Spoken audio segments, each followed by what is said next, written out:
Virtual Legality is a YouTube video series with audio podcast versions presented as commentary and for education and entertainment purposes only. It does not constitute legal advice and does not create an attorney-client relationship. If you have legal questions about the topics discussed, please consult your own legal counsel. Honestly, you don't want to be taking generic legal advice from a YouTube channel or podcast in any event. On with the show.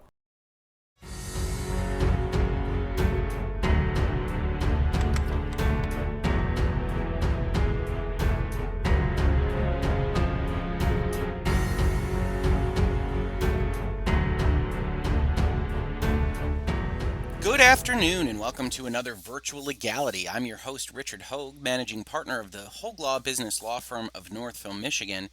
And today we're going to talk about a subject that I think is going to be very important to the video game industry in 2019, and a story that has really brought that subject to the fore. And that subject is the Chinese market and China in general, and what it means for video game companies to try to comport with Chinese requirements, what it means for companies that are affiliated with China to have to deal with the Chinese regulations and regime over there, as well as what the businesses in the West are having to deal with in terms of bringing their own corporate infrastructure over.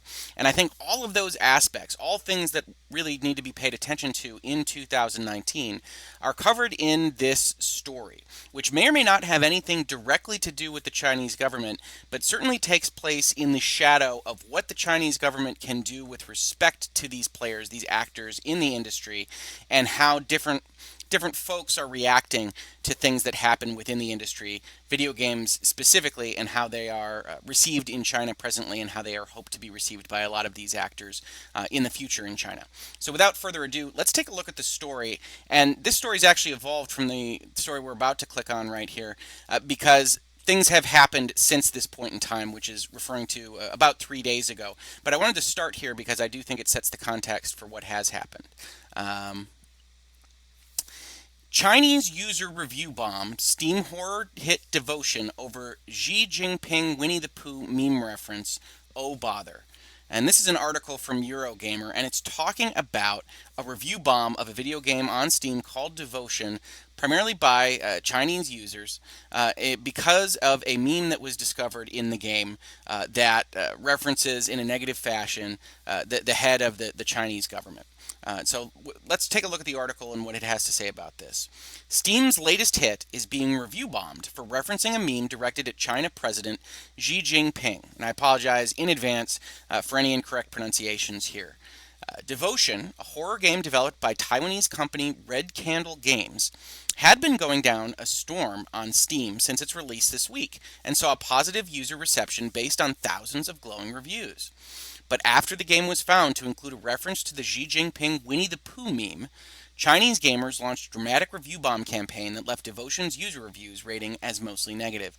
And I'm not terribly familiar with the actual political context of this, but apparently, and we're going to look at another article that talks about this in a little bit more depth, apparently there has been references on the Chinese mainland about how their president either looks or sounds a little bit like Winnie the Pooh, and these contexts, these memes, were essentially prohibited by the Chinese government, and so that appearing in a game by a Taiwanese company has created some consternation on this front.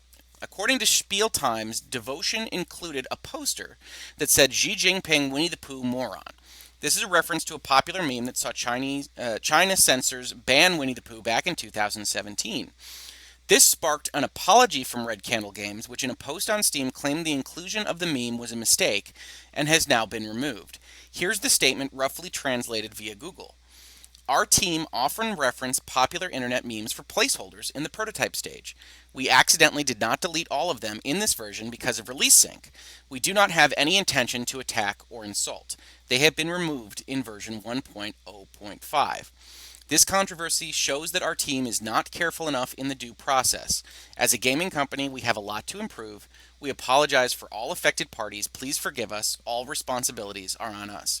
And that claim pretty much holds water from 30,000 feet from someone looking at it from an outside perspective like I am.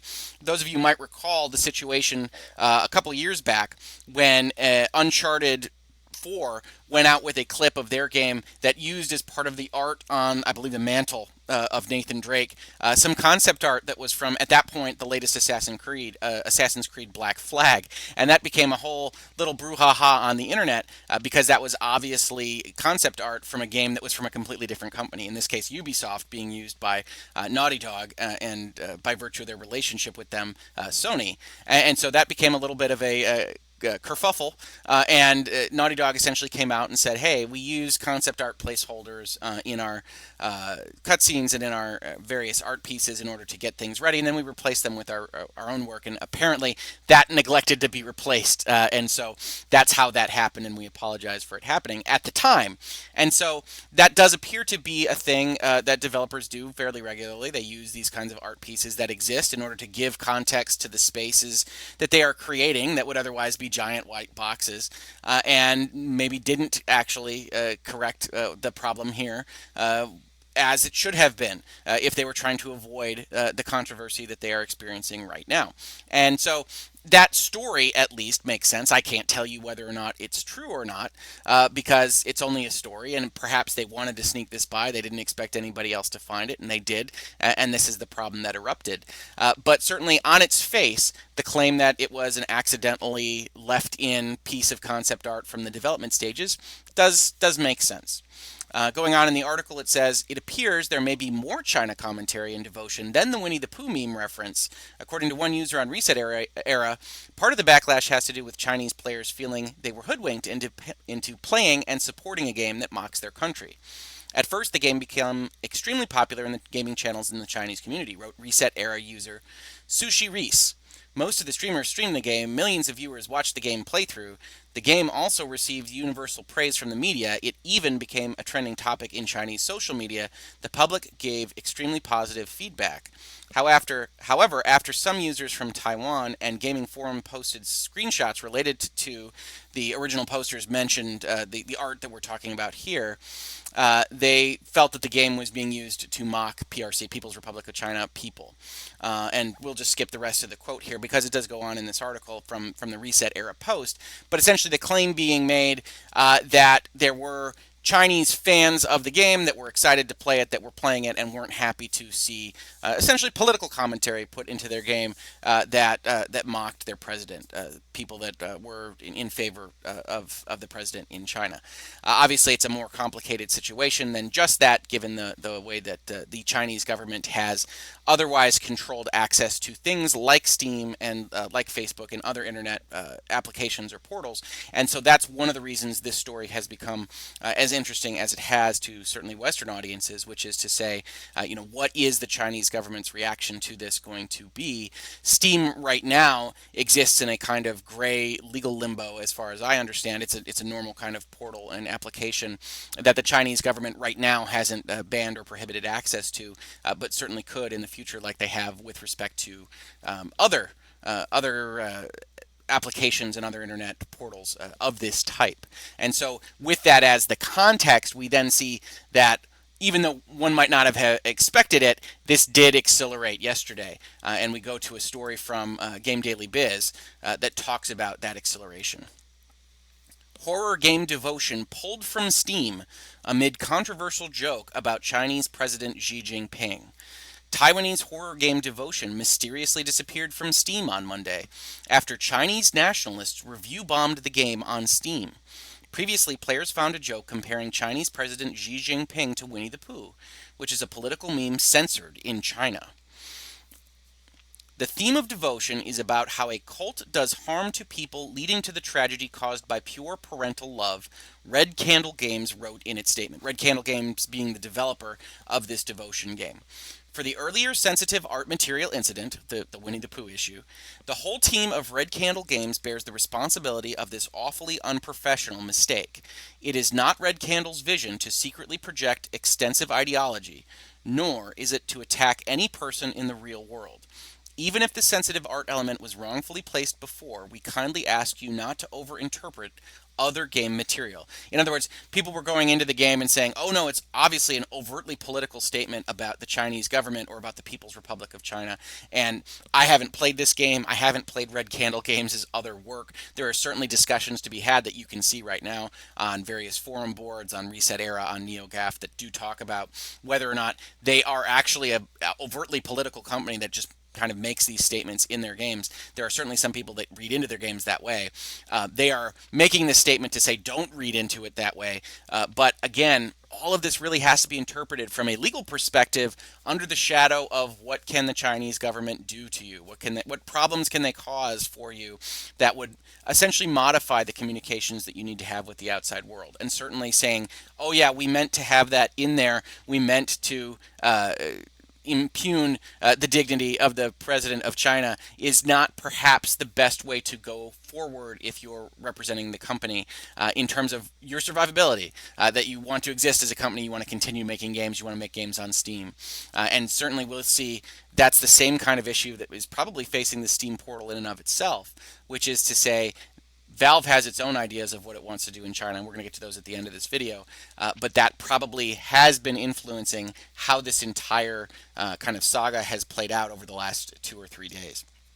Going on with the article, it says, in the game, a poster reads, Xi Jinping, Winnie the Pooh moron. We saw that in the Eurogamer article, referencing a 2017 Chinese meme in which internet users began comparing President Jinping to Winnie the Pooh over the politician's mannerisms. The Chinese government responded by outright banning images of Winnie the Pooh to suppress satirical depictions of the Communist Party's leader, BBC reports. After players stumbled across the joke referencing Jinping in devotion, right-wing Chinese nationalists swarmed the game's Steam recommendations section with negative reviews, then proceeded to do the same with Red Candle Games' other horror title, Detention. Now, just taking a step back for a moment, we've talked about review bombing. We talked about it in particular with respect to the video that I did on Metro Exodus leaving Steam to go over to the Epic Game Store. And I can certainly understand the impulse of consumers, of game players, to want to make their voices heard in the way that makes the most sense to them in terms of bombing the reviews of these games. And I certainly think if you are a big fan of the President of China and you feel like you were hoodwinked, that you were sold a bill of goods and didn't get a game that was a horror game that didn't have these political leanings, then I think in respect of the reviews of the actual game that you played, you probably have a decent enough justification to say, I am reviewing this game negatively because I didn't want to buy this game to have these negative viewpoints on the politicians that I like put in the game, or things of that nature. That to me doesn't read as much of a review bomb as perhaps the negative reviews on games that aren't related to the actual piece of concept art, the actual thing that you don't like being in the game itself. So when we talked about the review bombs on Metro Exodus leaving for the Epic Game Store, we talked about people bombing the reviews of the existing Metro games, Last Light and 2033. In this case, we see in this article people talking about review bombing the other game, not the game that contains this meme, but the other game that Red Candle's made to just negativize the review space on Steam. And I think it's in that area in particular that the game community really has to take a step back and decide how it wants to treat reviews. What value reviews have in the scope of things if they are going to be used as essentially kind of political protests on things that aren't affiliated with the product that they're supposed to be reviewing.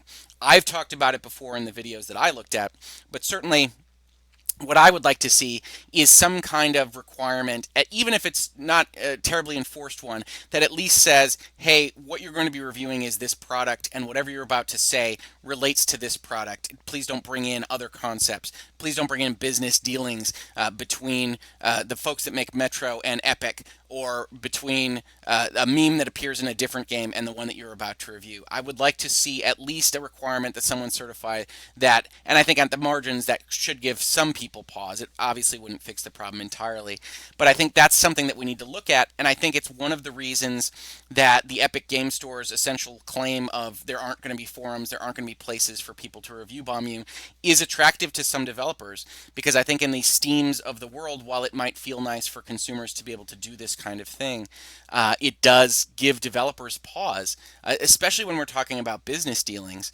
and not something of this nature, because those developers want to put out a game, they want to put out a product, they want to make business decisions that make sense for their company. And if somebody is going to negatively review this game as well as the other two games that are in that developer's library of archival materials, that prevents them from acting in the way that makes the most sense to really helping them make more games in the future. And so I think there is an attractiveness to what Epic is offering in essentially not giving consumers any voice. And I know there's consumers that are rightfully saying, hey, we want to have that voice.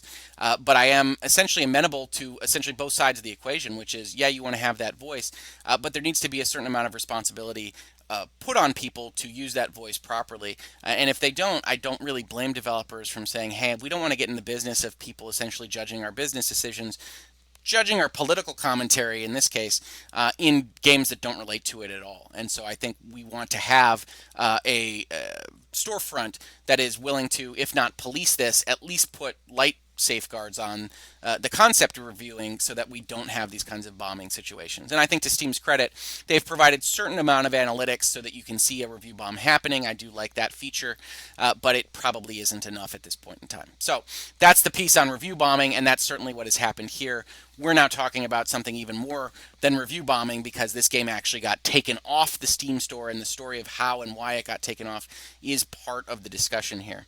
And so it says, going on, in a tweet from Saturday, NYU Game Center professor Robert Yang called the review bombing gross, warning that the prank could possibly lead to a nationwide Steam ban in China.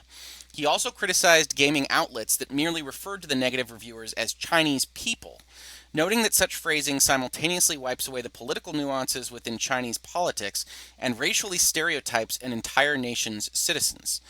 So we can talk about this a little bit. I don't want to dive too deep into politics on this. We see the next comment that Mr. or Dr. Yang says is, Chinese gamer nationalists are basically aligned with Gamergate dudes. These politics don't belong here, which is gross. But don't be racist against all mainland Chinese people. They know China has problems and the government does shitty things. They're not stupid.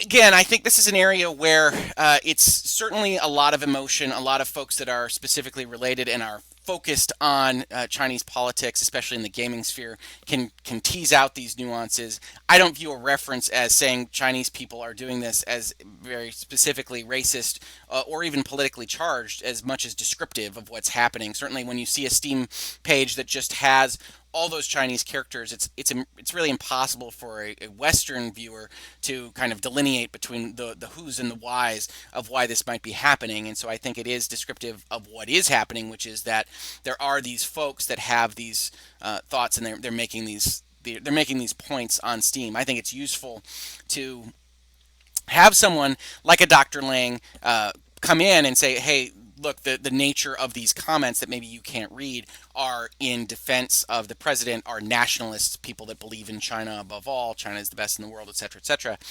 To compare them with Gamergate is an interesting move, because I don't think that the understanding that most people have of Gamergate is one that closely ties to a nationalism with a communist regime. So I think, like most things, we talked about this a little bit in my Ethics in Games Journalism video. I do think Gamergate in many ways scorched the earth, and certainly had help scorching the earth with maybe some folks that weren't on their side.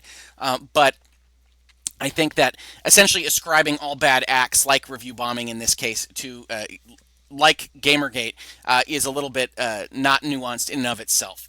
So that's really all I want to say about that, other than to suggest that I think Dr. Yang is correct in saying the more detailed you can be, the more specific you can be about where these things are coming from, the better.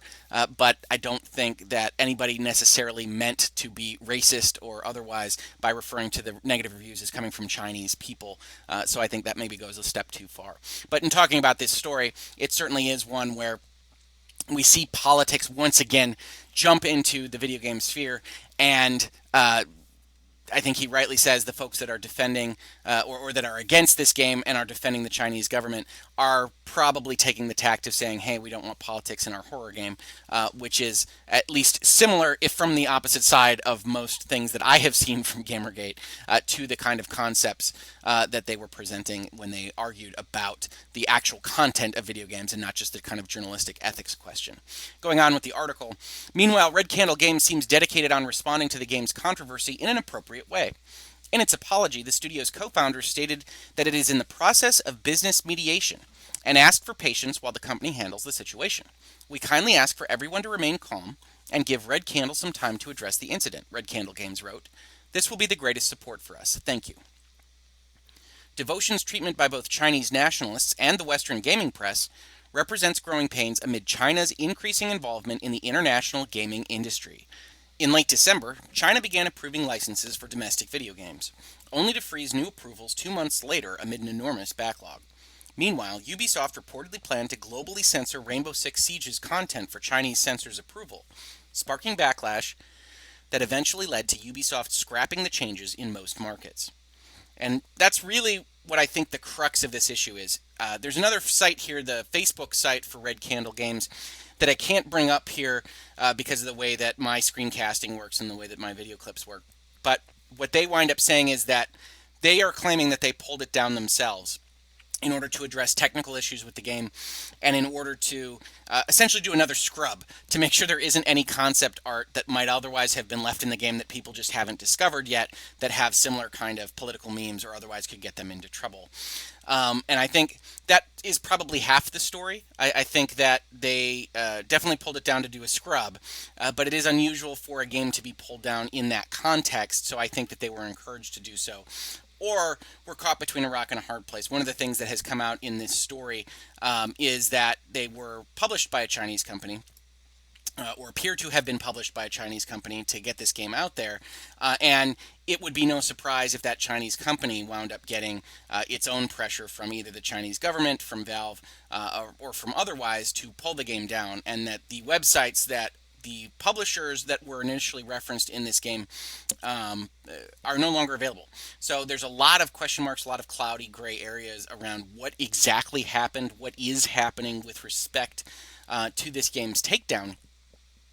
And I think it's still worth the discussion because I think even if the publisher goes away and Red Candle Games takes down the game of its own accord, it is all in the shadow of the pressure that can be applied to it from a number of angles. From a Chinese publisher, if that is truly the relationship that they wound up having with them, from the Chinese government, either through the Chinese publisher or directly, from Valve, whose Steam service they are using, but has another interest in China that they are trying to get off the ground and have been for some time that I think is a part of this story.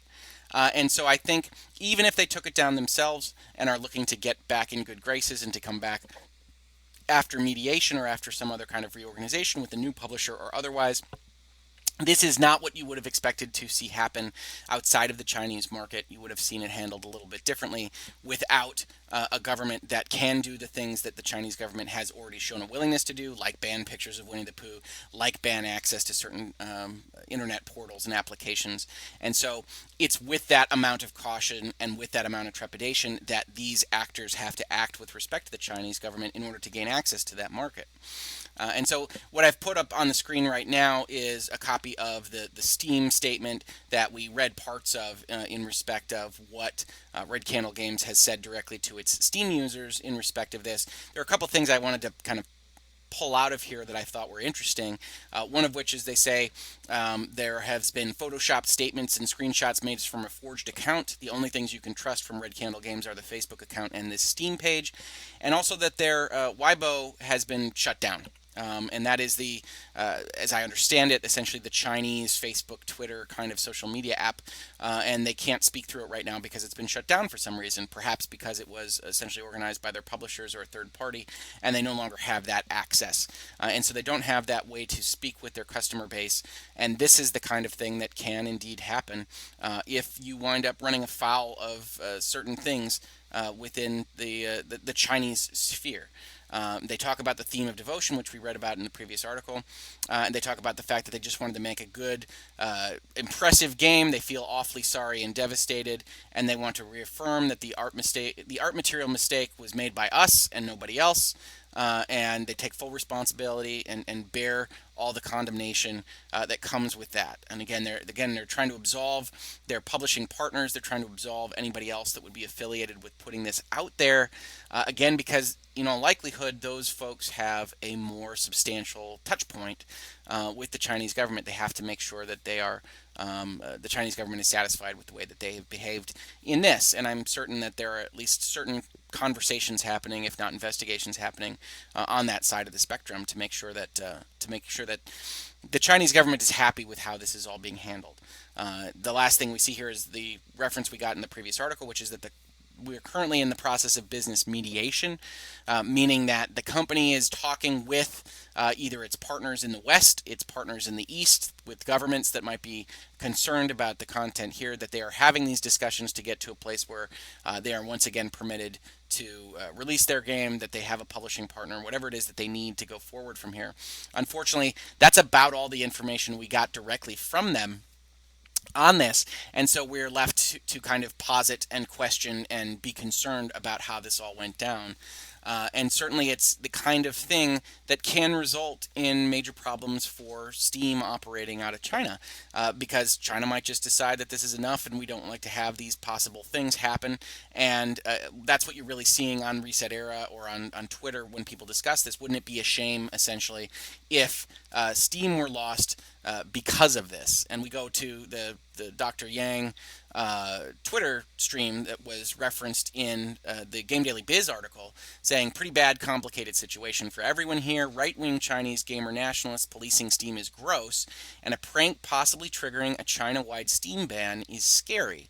And that's really what he's described the review bombing as a prank, but with the understanding that China could just decide to ban access to Steam, where we'll see in the next article, millions and millions and millions of Chinese players are currently playing on, because China has essentially allowed Steam access for now.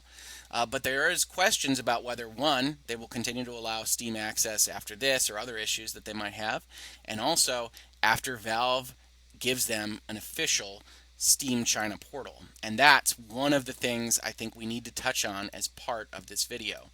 And that's an article here from VG247. Valve gets closer to officially launching Steam in China.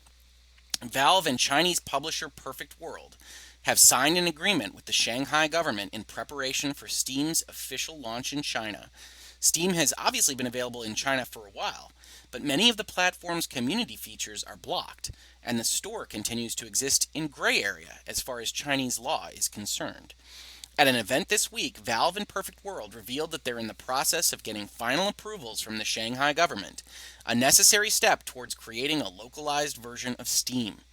Nico Partners analyst Daniel Ahmad shared 2 pictures from the event, reiterating that launching games in China requires obtaining a license from the State Administration of Press and Publication. Valve first revealed its intention to launch Steam China when it announced an agreement with Perfect World in June of 2018, but an official release window has yet to be set. Steam is poised to have a massive user base in China, one of the biggest markets in the world. It already has over 30 million users, a figure which will no doubt grow once the localized version officially launches. It remains to be seen, however, if the international version will continue to be accessible after that. Part of the reason why Steam is so popular in China today has to do with censorship and the availability of games on the store. If the government-sanctioned version of Steam only supports pre-approved games, it may hurt its growth potential. And that's the article that VG247 put out there in November of last year. So late last year, we're a couple months on from there. But that's really part of the story here. This is not just a single game, Devotion, having a meme that offends the Chinese president, being out there and questioning whether Steam will be available for the Chinese gamers going forward from here. It's also in the context and in the shadow of Valve working directly with the Shanghai government to put out a Chinese version of Steam that will presumably be able to be more uh, enforced by the Chinese government to be more applicable to the Chinese laws that they want to see applicable to video games, and to potentially be what we might call in the West more censored for the content that they provide on that store. And so I think there is a lot going on here. I think there's a lot that we are going to have no transparency on. We're going to be completely opaque on how people have acted in terms of the corporations involved, whether that's Red Candle, whether that's their publisher, whether that's Valve or the Chinese government. And I think the unfortunate part about that is that we're not going to have great answers on this. But I did want to bring it up in a video because I think it's one of those stories. We've talked about a lot of things on virtual legality in 2019. It's been a very busy time for both business dealings and legal dealings in the video game industry and the information technology industry. But one of the things that is absolutely going to be a driver in video games and in media in general is the Chinese market and what it means to either proactively, preemptively change whatever content you want to deliver so that it is acceptable to the Chinese market, like Ubisoft contemplated doing with Rainbow Six Siege at the end of last year, or whether it's going to be a different scenario where the Chinese government is going to allow essentially a smaller version of Steam, and that's going to be the only version that it allows, and you're going to have access only to that content if you're in China, if you're a Chinese gamer, through that Chinese Steam portal. And certainly Valve has to walk on eggshells. They have to make sure that they don't offend the Chinese government while they're trying to get this massive undertaking approved by that government. And I certainly think that Valve could have been a part of the story here when you've got a Taiwanese company potentially offending that Chinese government on the platform that Valve runs. And so I think, like most things, when we talk about virtual legality, when we talk about the business of video games, when we talk about the business of other video or media or sports, there's a lot going on here. And I think it's worthwhile for everybody that's watching this channel or listening on this podcast to really pay attention to it. There's a number of stories that have kind of developed in 2019 from how influencers say that they're sponsored and how developers and publishers are using influencers instead of journalists, to what kind of layoffs are impacting the industry and what kind of changes we can expect in the organization of the industry in respect to those layoffs, to what does it mean to try to get into the Chinese market, and how is video games and other media going to have to change to make that market work for them? And I think those are all interesting questions.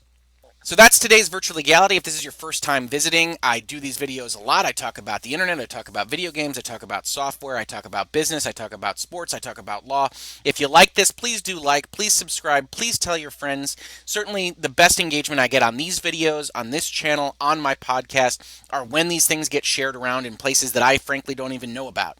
So if you've got a good forum, if you've got a good message board, if you love Reset Era or NeoGAF or somewhere else, Reddit, that you think it makes sense to share this video, to have this discussion, please feel free to do so. I love having that engagement. I love seeing new people come on here, tell me how wrong I am or how right, the latter being a little bit more rare.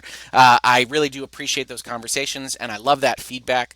So thank you very much for watching or listening if you listened on a podcast, and I will catch you on the next Virtual Legality.